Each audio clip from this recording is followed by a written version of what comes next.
नमस्कार, मैं हूँ रेनू भाटिया। न्यूज़ हब भारत में आपका स्वागत है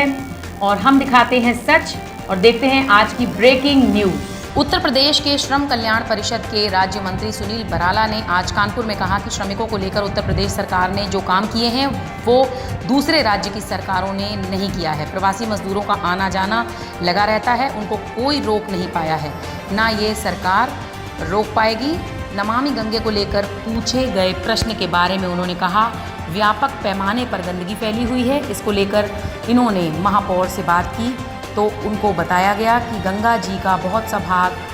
कंटेनमेंट बोर्ड के अधीन है। उत्तर प्रदेश के श्रम कल्याण परिषद के एक जो श्रमिकों की योजनाओं को क्रियान्वयन कर रहे हैं उसको लेकर के पूरे उत्तर प्रदेश में किस प्रकार से उसका क्रियान्वयन तेजी हो और ज़्यादा से ज़्यादा अधिक से अधिक श्रमिकों को लाभ मिले और श्रमिकों के बीच में हमारी सरकार की छवि जाए। भारतीय जनता पार्टी के प्रति जो हमने चुनावी वादा किया था उनको उनके हित में काम करने का जो हमने उनको भरोसा दिलाया था उस पर हम खरे उतरें ताकि हम जाने वाले अगले चुनाव में उनके सामने सीना तान के हमारे कार्यकर्ता कह सकें कि हमारी सरकार ही श्रमिकों की हितकारी सरकार है। ये गरीबों की चिंता करने वाली पंडित दीनदयाल उपाध्याय जी और डॉक्टर श्यामा प्रसाद मुखर्जी की विचारधारा को लेकर के काम करती है। तो हमारे पंडित दीनदयाल उपाध्याय जी का जो नारा था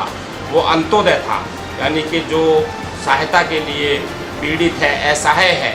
वो व्यक्ति जो अंतिम लाइन में खड़ा है, सबसे पीछे खड़ा है,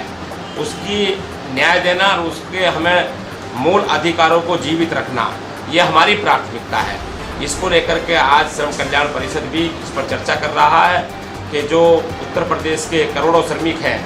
उनको योजनाओं का लाभ कैसे पहुँचे, उनके घर तक कैसे पहुँचे, ये हमारी आज इस पर विस्तार चर्चा हो रही है। माननीय मंत्री जी, आज आप नमामि गंगे के उद्देश्य से गए थे कहीं घाट पे, क्या देखा और क्या अधिकारियों को निर्देश दिए? नमामि गंगे के वहाँ घाट पर गंदगी थी, गंदगी देख करके हम खुद खिन हुए उससे और हमने नगर आयुक्त से बात करी त्रिपाठी जी से कि इसको कुछ हम चेकिंग करें जा कर के और वहाँ एक टीम बनाए और गंगा घाट पर जिस प्रकार की वहाँ गंदगी दिखाई दी है वो ऐसे कोई ना दिखाई दे और उसके प्रतिदिन उसके 8-8 घंटे एक नित्य और अपनी हमारी जो कानपुर की महापौर है बहुत ऊर्जावान हमारी श्रीमती परमिला पांडे जी, हमने उनको भी इसी कारण से आज उनसे कहा कि आप आइए कि आप नगर निगम की मेयर हैं और आप सब मिलकर के तो वहाँ जानकारी प्राप्त हुई कि जो CEO होते हैं कैंटोनमेंट बोर्ड के वो घाट उनके उसमें आता है, परंतु अभी त्रिपाठी जी ने कहा कि मैं स्वयं भी देखूँगा जा करके और वहाँ के CEO से भी बात करूँगा